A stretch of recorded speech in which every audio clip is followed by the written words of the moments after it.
काय सांगाल, आज मतदान प्रक्रिया पार पडते, काय वाटतं? मी या ठिकाणी जवळपास आता जिल्ह्यामध्ये आम्ही आणि मंगेशदादा आम्ही फिरलो. आता इकडे संजूभाऊ इकडे बसलेले आहेत. त्यामुळे सगळीकडे जर आम्ही बूथची प्रक्रिया मतदानाची पाहिली तर जवळपास 90%च्या वरती मतदान झाल्याचं सगळीकडे चित्र आहे.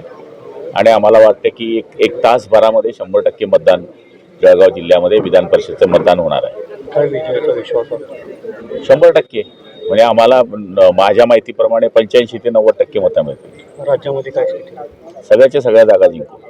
खासदार फुटलेले आहेत उभाटा गटाचे, या संदर्भात शिंदे नाही, ते दिल्लीचं मला काही माहीत नाही.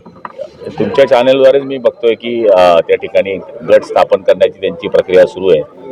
शेवटी आता तो सेंट्रलचा विषय असल्यामुळे निवडणूक प्रक्रियेमध्ये आम्ही असल्यामुळे तितकं मला पूर्ण काही त्याच्यातलं माहिती नाही. शेवटी संजय राऊत म्हणतायत की पक्ष जर फुटला तर आम्ही तुम्हाला फोडू, नाहीतर जेलमध्ये जाण्याची तयारी. तर त्यांचं बोलणं कायम असतं. त्या आम्ही ज्यावेळेस गेलो होतो तर 40 रेडे गेले होते म्हणून ते म्हणले होते की मुंबईत पाय ठेवून दाखवा.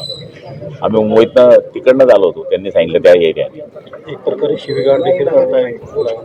त्यांना शिव्या देता येतात, पण आमच्या तर शिव्या त्यांना समजणार पण नाही. इतक्या वेगळ्या शिव्या आहे आमच्या ऐराणीमधल्या. एक दिवशी त्यांना मी देईल तेव्हा लक्षात येईल.